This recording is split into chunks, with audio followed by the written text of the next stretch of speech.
Assalamualaikum warahmatullahi wabarakatuh. Di sini saya Agung dari Universitas Mercubuana.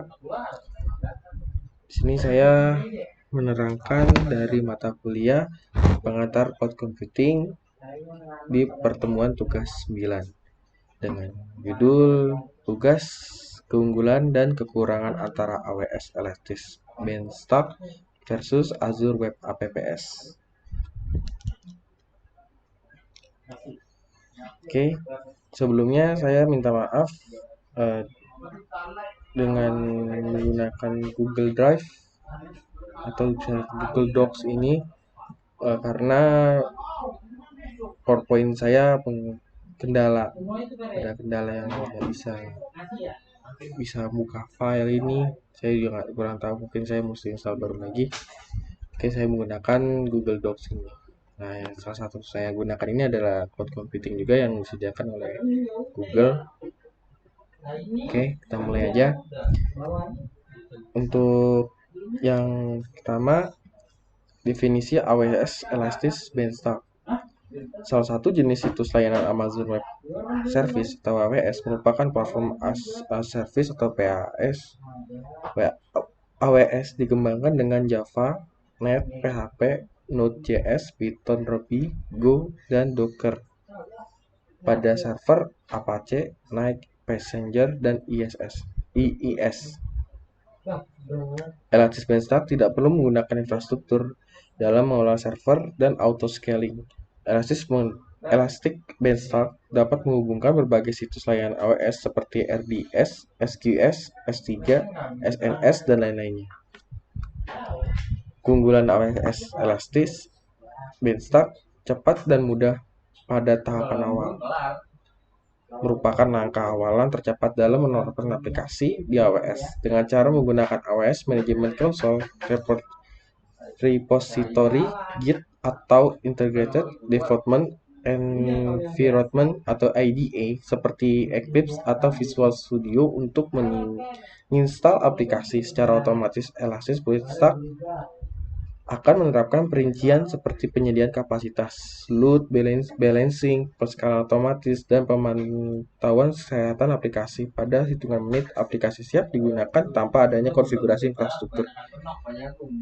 Tidak ada berlebihan pada skala aplikasi. Secara otomatis, Elastic Beanstalk akan melakukan penaikan dan penurunan skala aplikasi sesuai dengan kebutuhan yang menggunakan pengaturan auto-scaling.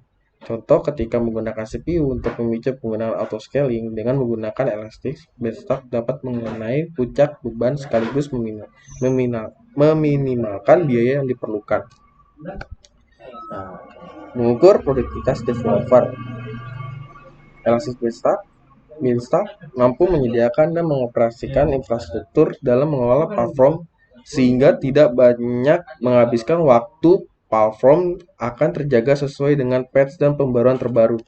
Ini akan membantu dalam menyesuaikan kode pada aplikasi, melengkapkan sumber daya, adanya kebebasan memiliki sumber daya AWS seperti jenis instance Amazon EC2. Selanjutnya, Elastic Beanstalk akan memungkinkan dan membuka kap mesin serta mempertahankan kontrol atas sumber daya AWS.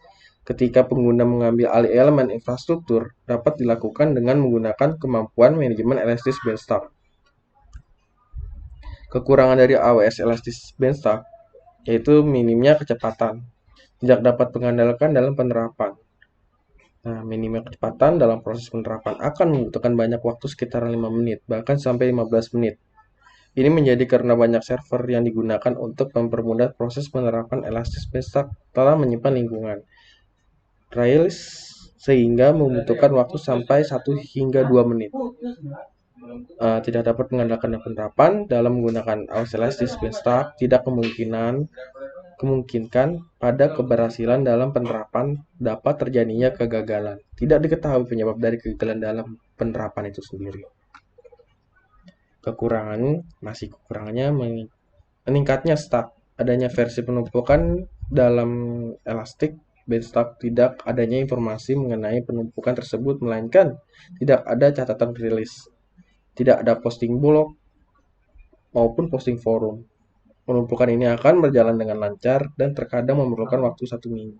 Versi aplikasi lama dalam setiap penerapan. Elasticsearch akan menampilkan aplikasi versi lama di bucket S3 dan dimungkinkan adanya 500 versi lama dapat dihapus melalui UI Elasticsearch.